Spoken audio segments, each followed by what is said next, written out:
নাহিদের স্ট্যাটাস নিয়ে তোলপাড়। মির্জা ফখরুলের বক্তব্যের প্রতিক্রিয়ায় নাহিদ বলছে যে জরুরি অবস্থা বা 111 সরকার আনতে চাচ্ছে বিএনপি। আসলে কি 111 আসতেছে? আওয়ামী শিবিরে উল্লাস, গর্ত থেকে বাইর হয়ে মিলিটারি কুয়ের স্বপ্ন দেখতেছে। স্বপ্ন দেখা ভালো, ওদের ড্যাডি ওই যে সোহাদের বডিগার্ডও প্রচুর স্বপ্ন দেখতো। স্বপ্ন দেখতে দেখতে তার স্বপ্ন দোষও হইতো। আল্লাহ বাঁচাইছে। তৈজসপত্র যদি জায়গা মতো পড়লো হইনি, তাহলে আরো কয়টা আজ দহা জন্মালো হইনি, আরো কয়টা থাকলে কি হইল নি আল্লাহ জানে।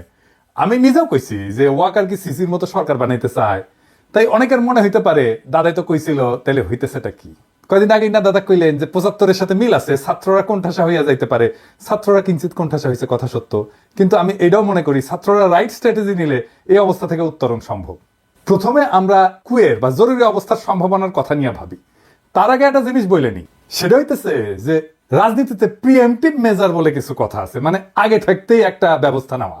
তো ওয়াকারকে যখন বলছি যে সিসির মতো সরকার বানাইতে চাই কিনা, ওইটা ওয়াকারকে আমি সতর্ক করছি যে এই কামটা কইরেন না। সেই কথাটাই বলছি, যদি সিসির মতো সরকার বানানোর বদ মতলব থাকে তাহলে সাবধান হইয়া যান। এটা হইতেছে ওই ভিডিওর বার্তা। আমি আগেও বলছি, আবারও বলতেছি যে 75-এর সাথে এখনকার কয়েকটা মিলের জায়গা আছে। তবে আর্মিতে একটা বড় তফাৎ আছে, বিশাল বড় তফাৎ 75-এর সাথে।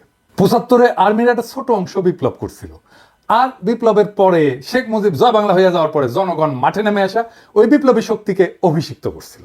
আর 24-এ আর্মি মাঠে বিপ্লব দমন করার জন্য মাঠে ছিল। তারা প্রথম দিকে জনতার দিকে গুলিও করছে। আর্মি ড্রোন আকাশে উড়াইয়া সেটা দিয়ে গোয়েন্দা তথ্য দিছে যে কোটি কোটি বিক্ষোভকারীরা কুটি থেকে প্রতিরোধ করিচ্ছে। আর ওই পুলিশ সেই তথ্য পেয়ে আন্দোলনকারীদের বিক্ষোভকারীদের চিহ্নিত কইরা ওই জায়গায় স্নাইপার পাঠাইছে। এলাকা ব্লক রেড দিয়া কারফিউ দিয়ে আন্দোলনকারীদের আটক করেছিল না আর্মি। আমরা তো ভুলি নাই, তাই না? এই ভূমিকা রাখার পরেও আর্মির সৈনিক আর জুনিয়র অফিসাররা একটা সময় গুলি চালাইতে অস্বীকার করছে।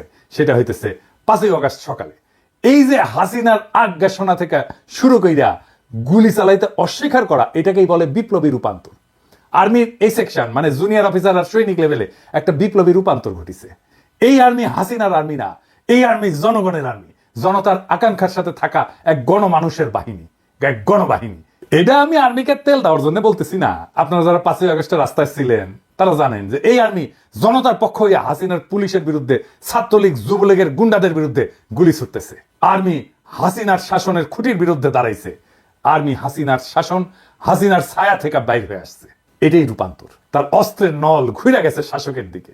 এইটার প্রতীকী মূল্য অপরিসীম। এই বাহিনী অন্তত এখন জনতার বিরুদ্ধে দাঁড়াবে না।